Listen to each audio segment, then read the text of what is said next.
पर बात करो, बात करो, बात करो। पुलिस प्रशासन होश में आओ, होश में आओ, होश में आओ। अनुसूचित क्षेत्र में शांति भंग करना बंद करो, बंद करो, बंद करो। हमारे नाम बताए गए हैं और वहीं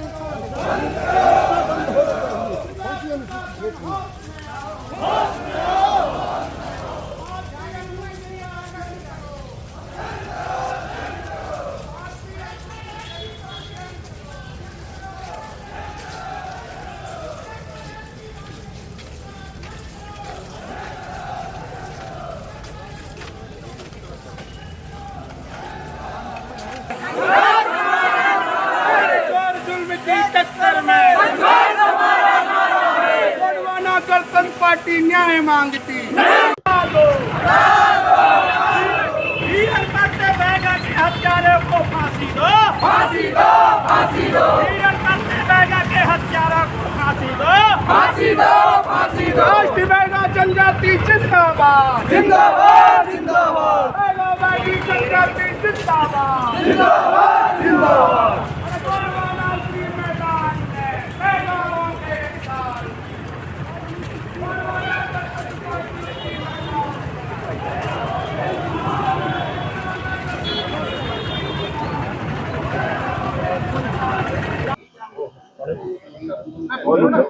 इसी तरह की एक घटना और इसी तरह की एक घटना जो है ये मऊगंज का है। दोनों में सील लगा कर न्यायालय वाले हमको वो तो जाएगी ना। और फिर सरकार वनों के निजीकरण पर जो विचार कर रही है। गणतंत्र पार्टी प्रदेश के आदिवासी समाज के लिए संघर्ष करने वाली पार्टी है। पार्टी ने उक्त मृत बैगा आदिवासी के संदर्भ में गोंगप्पा द्वारा ज्ञापन द्वारा जिला कलेक्टर मंडला मध्य प्रदेश। आज हम लोगों ने हिरन परते जी की जो पुलिस हॉक फोर्स द्वारा हत्या की गई है, उस हत्या के विरोध में गोंडवाना गणतंत्र पार्टी ने एक दिवसीय धरना दिया और जुलूस निकालकर यहाँ पर जिला प्रशासन को, राज्यपाल को संबोधित एक ज्ञापन सौंपा है। उस ज्ञापन में हमने इस हत्या के लिए जो जिम्मेदार अधिकारी हैं, चाहे वो मंडला एसपी हों, चाहे आईजी हों, चाहे हॉक फोर्स के कमांडेंट हो अथवा अन्य कोई जिम्मेदार अधिकारी है, उन सब के विरुद्ध हत्या का मुकदमा पंजीकृत करने की मांग किया है। और जो हिरन परते की बेवा हैं, उन बेवा को सरकार ने 10 लाख रुपया दिया है, जो अपर्याप्त है, क्योंकि उनके छोटे छोटे बच्चे हैं। आजीविका का कोई दूसरा साधन नहीं था। हिरन परते जी ही मेहनत मजदूरी करके उस परिवार का भरण पोषण करते थे। इसलिए हमने मांग किया है कि 5 करोड़ रुपया कम से कम उनको मुआवजा दिया जाए। साथ ही हमने ये भी मांग किया है कि जो प्रशासन है वो एक साजिश के तहत इस पूरे क्षेत्र में नक्सली गतिविधियां हैं ऐसा प्रचारित करना चाहता है, और इसके आधार पर जो जनजाति समाज है, आदिवासी समाज है, उसको डराना धमकाना चाहता है, जिससे कि वो रिजर्व एरिया जो है उससे विस्थापित हों।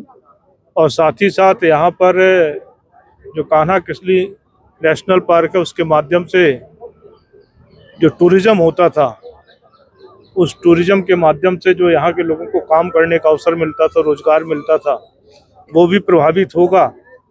और प्रशासन की मंशा है कि एक बार ये टूरिज़्म प्रभावित हो जाए तो हमको इससे नेशनल पार्क को डीनोटिफाइड करने का अवसर मिल जाए, और डीनोटिफाइड करके यहाँ पर जो व्यापक खनिज साधन है उनको हम प्रधानमंत्री नरेंद्र मोदी जी के मित्रों को सौंप सकें और उसका वो शोषण कर सकें। तो ये प्रमुख 3 मांगे थी हमने प्रशासन को सौंपा है। उन्होंने हमको आश्वस्त किया है कि हम माननीय राज्यपाल महोदय को भेजेंगे। हमने एक मांग ये भी किया है कि 2 जो वन कर्मी हैं उनको गिरफ्तार किया है और अभी तक उनकी जानकारी नहीं है, तो उसको जानकारी हमको ये दिया है कि UAPA की जो धारा है और उस के तहत उनकी गिरफ्तारी की गई है। और उनके लिए आगे क्या हो सकता है हम विधि विशेषज्ञों से चर्चा कर कर उनकी रिहाई के उपाय करेंगे।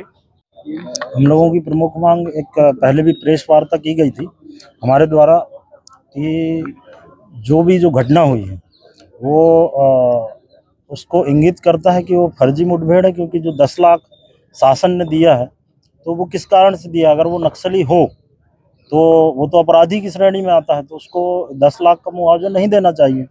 और उसके साथ साथ जब आईजी साहब का जो बयान आया था फर्स्ट डे जब इनकाउंटर की खबर मिली, तो वो भी मीडिया के माध्यम से ये बताया गया कि इनकाउंटर हुआ और एक नक्सली मारा गया है, लेकिन दूसरे ही दिन वो नक्सली नहीं निकला और 2 और उसी गांव के लोगों को पकड़कर समर्थक हैं करके उनको भी अभी तक अंदर कर दिया गया है। जब कोई वहां नक्सली मिला नहीं तो उनको कोई अपराध की श्रेणी में कैसे किया जा सकता। आज 15 दिन की घटना हो गई, उनकी कोई अभी तक जानकारी नहीं है। आज हमने पूछा यहाँ पर प्रशासन से, तो वो इधर उधर जानकारी लेकर ये बता रहे हैं कि कोई धारा लगाई गई है, जबकि मेरे सामने उस दिन मैं थाना में खुद उपस्थित था, उसके परिजन आए और उनको कोई जानकारी नहीं दी। तो मैंने टेलीफोनिक माध्यम से एसपी साहब इनको एडिशनल को लगाया, तो ये जाकर बोले कि जमानत हो जाएगी, अभी तक वो भी नहीं हुआ। तो इसका क्या कारण है? तो यही सब उसी के कारण हम आज धरना प्रदर्शन किए और सभी मांगों को जो हमारे राष्ट्रीय सदस्यता प्रभारी जी जो अभी बताए हैं उसी को दिया गया है।